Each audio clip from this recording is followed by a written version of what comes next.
Welcome back to One Hit Wonderland, where we take a look at bands and artists known for only one song. Still doing the requests, I got 2 to go. It'll have taken me a whole year to do these requests because I am not bright. I am not doing this again anytime soon. And today's request is yet another that falls into one of those gray zones where we have to argue about how we define the word hit, and the word one for that matter. Yeah, indie rock is one of those areas where the term just kind of breaks down because the bands in it tend to have deep followings who know their work inside and out, even if you, the uneducated plebe, only know the one song. Like, you tell a fan of the Dropkick Murphys that they're a one-hit wonder and you will get your ass kicked. Even that last episode I did, I got Harvey Danger fans all up in my business telling me to listen closer to those second and third albums. And then there's the additional confusion where these bands' one hit tends not to be big through sales or airplay. They catch on through the blogosphere, or in commercials, or film soundtracks, or other non-traditional means. Or memes, in this case.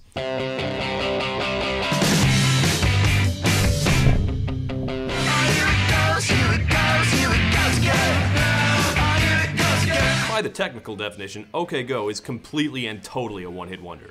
Here It Goes Again is their only song well known by the general public. It is their only song to crack the top 40, nothing else of theirs has even come close. I feel very comfortable calling them a one-hit wonder. But boy, does that hit have a big asterisk next to it.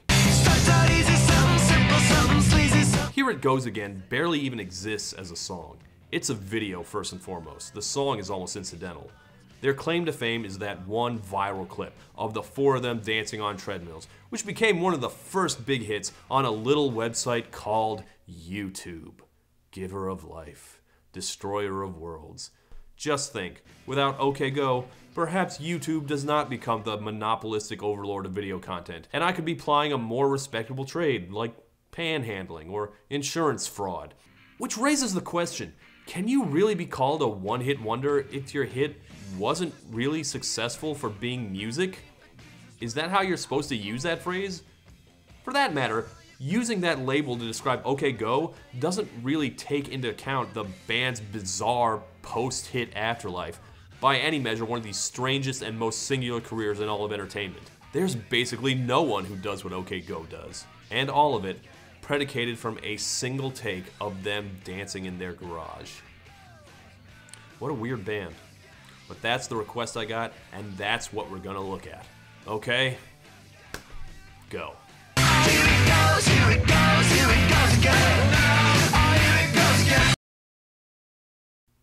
I was into OK Go before they were big.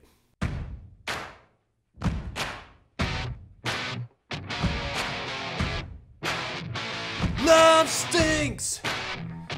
Yeah, yeah! Get over it! Actually, this is their first single, Get Over It. The closest thing to a hit they have, except for, you know, the actual hit. It is not actually Love Stinks, although they do have some pretty nice Jay Giles band organ going on in there. Does no one else remember this? Because I do. I still think this is their best song. I listened to it a lot back in 2002. But yeah, they were one of the few bands I was into before they were big.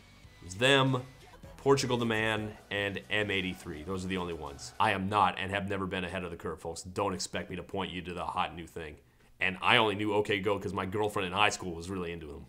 Quit acting so friendly. God, they look like such a different band on their first album. They don't have their primary colors or sharp suits yet. And they're a lot more guitar heavy and power pop than they eventually became. They were like a 2000s indie garage rock version of the Cars. Good stuff. And Get Over It got some radio play, but it was their second album that really took off. And by took off, I mean did not take off at all. It went nowhere, at least at first. According to them, the label wasn't promoting them properly. Okay. But none of these singles went anywhere. And honestly, I get how that happened. There was a ton of great rock coming out at the time. I can see them getting lost in the shuffle. I myself kind of fell off them after that first album.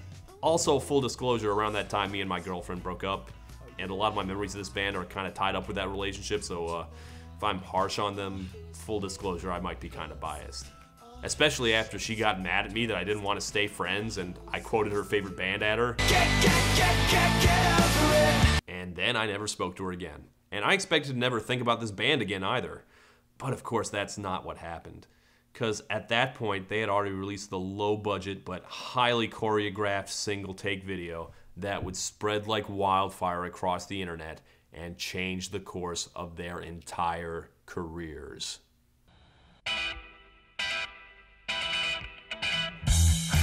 I am, of course, talking about the video for their song A Million Ways. Yeah, see, it turns out the singer's sister is a choreographer, and she's a big director now, and she made up a little dance for them to do. And I do remember this, too. This one-take shot was a humongous viral smash on the internet video platform we know and love, iFilm. And it racked up an amazing 300,000 views. 300,000. That's right, a whopping 1/18 of the views the hydraulic press guy gets for crushing bowling pins. Honestly, internet video was still kind of bad at the time, so that was huge numbers. And since this was the only traction that album had gotten, I guess they figured it worked once. Let's do it again!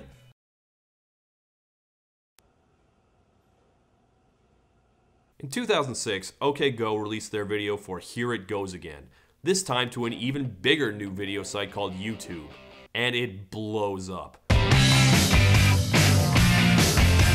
Within a few years, it had 50 million views.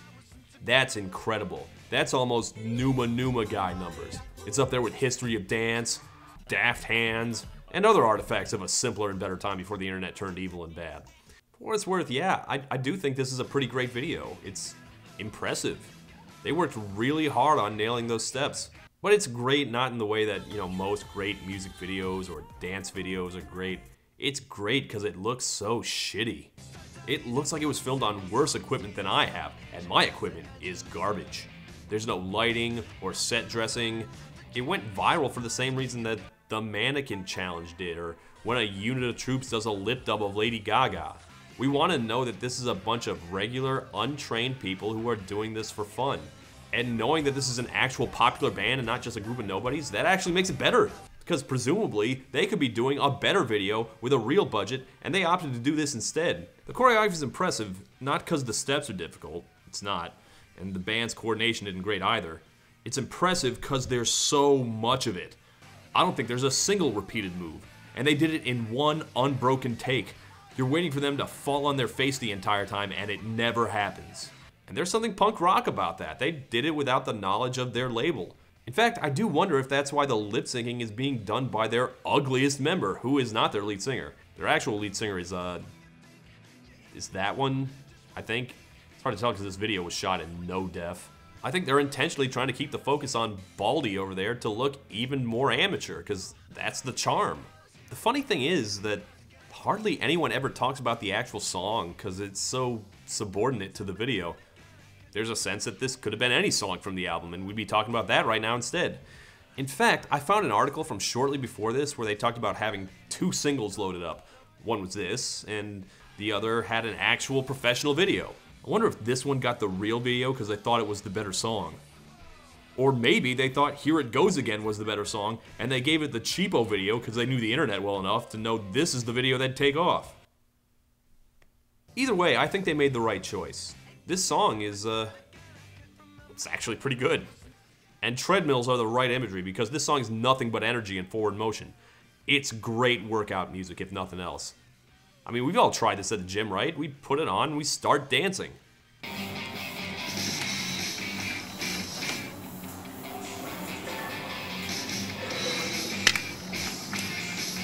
Yeah, no, I'm not doing that. They're watching me.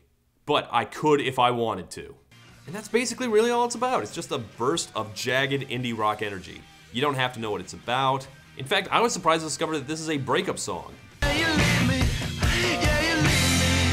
Or maybe not a breakup song exactly, or maybe it's a one-night stand song.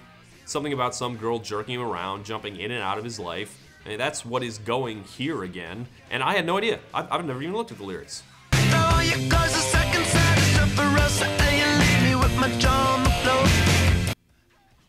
You know, I had a copy of Surfer Rosa, not on vinyl though, so I don't know how the second side would have started. Remind me, how would that have gone?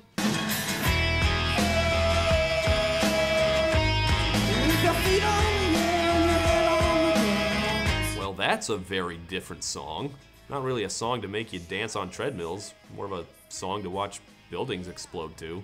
But I guess they're both about confusion, which I guess that's a connection. This girl gives him the wham bam thank you ma'am and disappears. Yeah, where's my mind? That's gotta be a mind fuck. That's gotta make you feel like you're running as hard as you can but not getting anywhere. Like, I don't know, like something. The Pixies reference is odd, because the band does list the Pixies as one of their influences, but they're very different bands. OK Go were way more tight and controlled. I think that's kind of why they never really caught on before the video. They were too polished. They strike me a little bit as trend riders. They were Weezer-y in 2002 and Franz Ferdinand-y in 2006. This is a good song, but there were many good songs by bands who had one radio hit and then cleared out. Here it goes again, indeed. In the end, they weren't crazy or weird enough to really sustain their success out of the world of viral videos. So they didn't try. So, Here It Goes Again becomes a huge hit. They do the dance live at the MTV Awards. They don't even play the song, they just dance. They inspire legions of imitators. But it's a difficult one to follow up on because that album's done. That was the 5th and last single. They can't take advantage till they write a whole new album. There's just this thing about you. And when they came back in 2010, they had an entirely different sound. They're trying to be a little funkier, more electronic, more with the sweeping synths like the Flaming Lips, but they did decide to stick with interesting videos as a promotional choice. And this one is kind of clever, but you probably remember the big video they released that year, the Rube Goldberg one.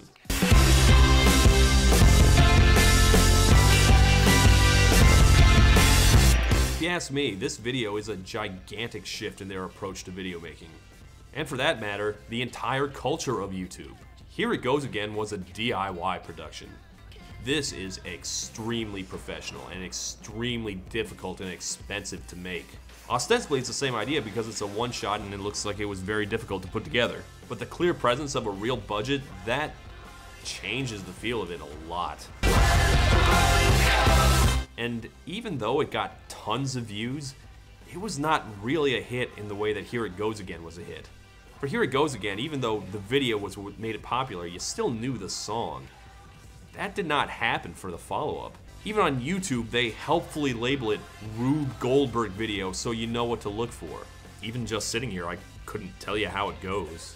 It goes, turn the crank and snap the plank and knock the ball in the rub-a-dub tub.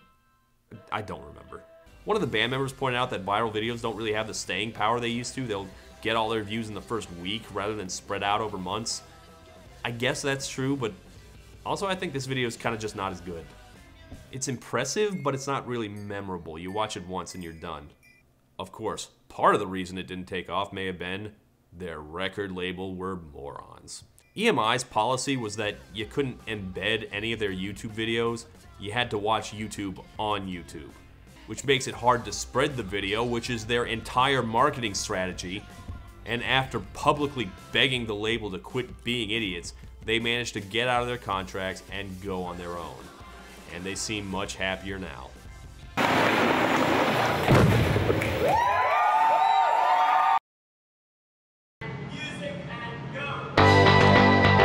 They followed that third album with a fourth album in 2014. And every video they've made since Here It Goes Again has been an event. They are amazing, eye-catching, gimmicky, yes, but still extremely clever uses of the medium. Here's one that's actually a 4-second shot played in super slow motion. Here's one where they play the entire song on a car. Here's one filmed in zero gravity. Which raises the question, are OK Go primarily musicians anymore? I checked the stats on these videos. The view count is through the roof. On Spotify, it's nothing. That's bizarre for a band. Almost any song does better on Spotify than YouTube. But OK Go videos get 4 or 5 times more views than streams. That's insane. These days, OK Go are more like a film collective that makes short movies.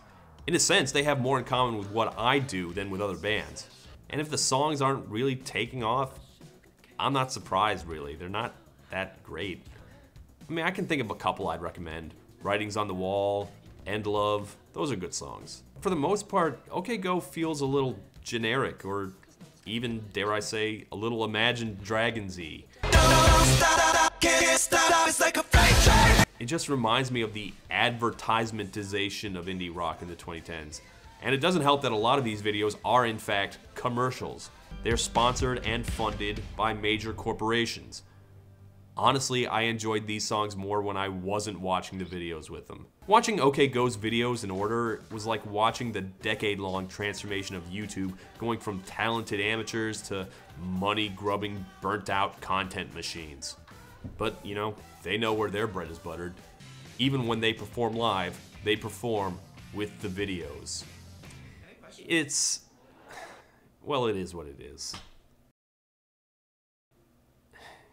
OK Go have carved out a unique place in entertainment and found a level of success that I think fits them. If Here It Goes Again is still their standout song, it deserves to be. It's very good, and it works with its video in a way that OK Go's subsequent work kind of doesn't. But it's not like I'm surprised that they've made videos the foundation of their career or begrudge them for it. Making music for a living is extremely hard. If they found a way to make an audience entertain people, even if it's in a very different way than most rock bands do, then by God, let them do it. But Here It Goes Again, the video and the song, that's something they'll never be able to recreate. It's a snapshot of a perfect moment in internet culture. It's the perfect song for the time. Hey, next time I sell requests, someone requests Chocolate Rain.